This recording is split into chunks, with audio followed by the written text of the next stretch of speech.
54%, esse é o número do Tarcísio nas pesquisas de junho. Governador mais bem avaliado do Brasil, aprovação acima de 68%. Reeleição tá no bolso, talvez até no primeiro turno, mas eu preciso conversar contigo sobre uma coisa que muita gente aí não tá falando. Enquanto Tarcísio caminha tranquilo para o primeiro turno, a direita pode tá fazendo de tudo para entregar as duas vagas do Senado de São Paulo para Marina Silva e Simone Tebet. No mesmo dia, no mesmo estado. Pensa aqui comigo, a maior bancada conservadora do Brasil, no estado mais rico e mais populoso do país, com o governador mais forte da direita na cabeça da chapa, pode sair em outubro sem as duas vagas para o Senado? Como isso é possível? É isso que a gente vai conversar hoje. São Paulo tem 34 milhões de eleitores. Isso é quase 20% de todo o colégio eleitoral do Brasil. O estado elege 70 deputados federais, 94 estaduais, um governador e, em 2026, duas vagas para o Senado.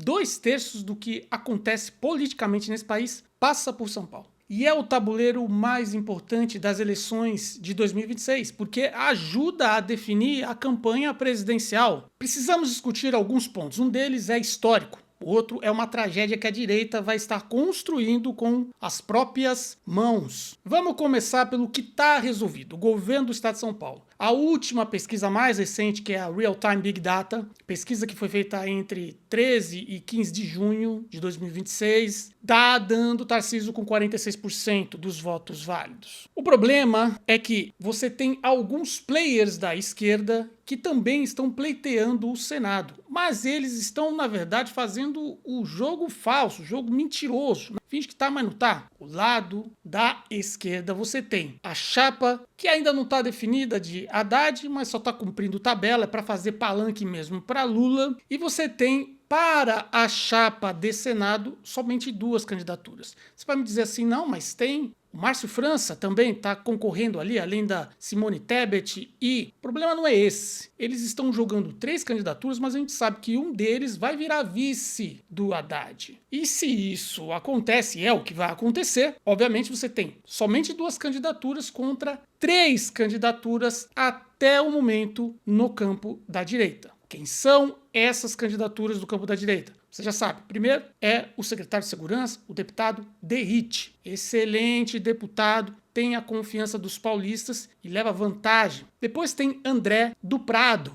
que é o atual presidente da Alesp e é o indicado por Eduardo Bolsonaro. E foi aí que a guerra começou a surgir. 2 vagas, somente 2 vagas no Senado de São Paulo para 2026. E o que as pesquisas estão mostrando é o seguinte: Paraná Pesquisa, Marina tem 36%, Tebet tem 34%, Derrite 25%, Ricardo Salles 18% e André do Prado 11%. Bom, mas André do Prado também vem aparecendo melhor em outras pesquisas. O problema é que a posição do Salles está dificultando a ascensão da direita. Ok, você pode defender, mas o Ricardo Salles tem todo o direito, porque ele era candidato desde o início, sempre falou. Já tem aquela história que ele queria ser candidato a prefeito pelo PL, aí o PL não deu a candidatura para ele, depois ele apoiou o Marçal. Entendemos tudo isso, mas olha, nós estamos vivendo um momento em que você pode reparar que existem candidatos que estão com o discurso dizendo, olha, nesse primeiro momento, nesse primeiro turno, a gente vai dividir, mas depois é todo mundo contra o PT. Mas quem garante? Quem garante que esses candidatos que estão defendendo essa tese no segundo turno, hipoteticamente, irão declaradamente apoiar Flávio Bolsonaro? Existem pessoas que fizeram isso no passado e ficaram em cima do muro. Outros até viajaram para fora do país. E por que isso não pode se repetir? Aliás, eu acredito muito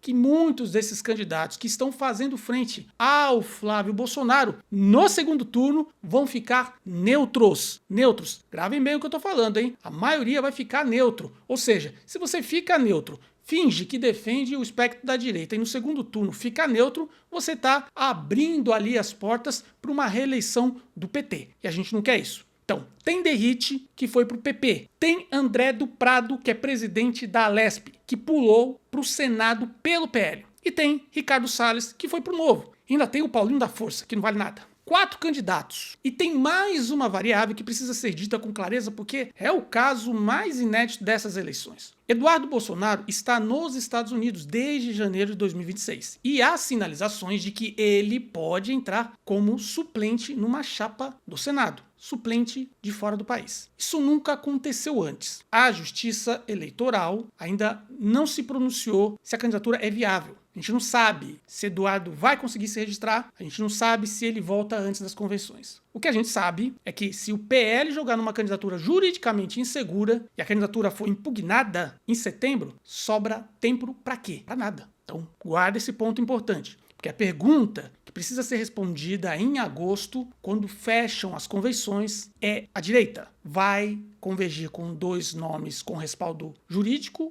potencial eleitoral real, ou a gente ainda vai ficar convivendo com essa situação? E essa decisão é a decisão mais importante da direita no estado de São Paulo nesse ano. Não é o governo está resolvido. É o Senado. A gente sai do Senado e aí a gente vai para a Câmara Federal. Em 2022, o PL elegeu 16 deputados federais por São Paulo, a maior bancada estadual de qualquer partido no país. E em 2026, os 4 maiores puxadores de voto do PL São Paulo tiveram problemas ao mesmo tempo. Eduardo foi para os Estados Unidos, Carla Zambelli foi condenada e inelegível por 8 anos, presa na Itália até pouco tempo. Esse ponto não tem ambiguidade, ela não vai voltar nessa eleição. Então, Ricardo Salles, candidato ao Senado, Guilherme Ritt, candidato ao Senado, foi para o PP. Esses 4 nomes somavam aproximadamente 1,5 milhões de votos em 2022, se não me falha a memória. Então, olha, 1,5 milhões de votos que precisam ir para algum lugar. Tem algumas apostas. Lucas Pavanato, o vereador pela cidade de São Paulo, mais votado nas eleições municipais em 2026, filiado ao PL, tem uma projeção interna do partido que acha que ele pode chegar até 800 mil votos. Isso seria incrível.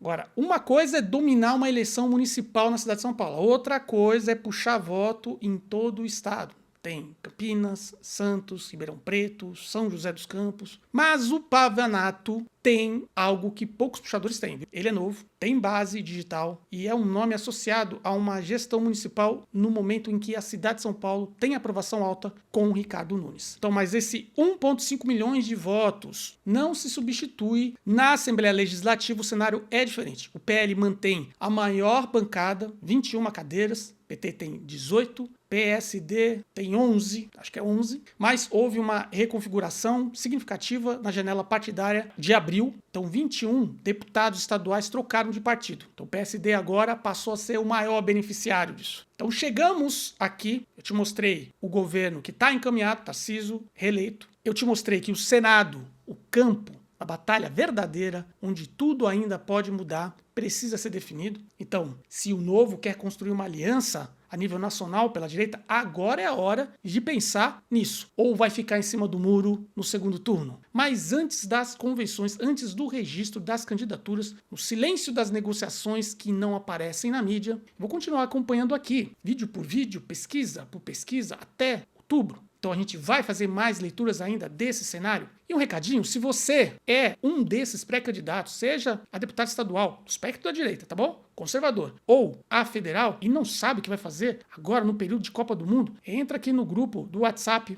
que tá fixado, me procura no PV, porque aí a gente está fazendo uma leitura com base de dados, pesquisas, eu posso estar te passando isso, beleza? Para você que chegou até aqui, muito obrigado. Curtiu o vídeo? Não curtiu? Curte aí, por favor, deixe seu comentário, quero saber de onde você tá falando. E se você não é inscrito no canal, se inscreva, compartilhe esse canal aqui no grupo de WhatsApp, no Instagram, onde você puder, pra você me ajudar. Tá legal? Que Deus abençoe a sua vida, a vida das pessoas que você ama, que Deus abençoe o nosso amado Brasil.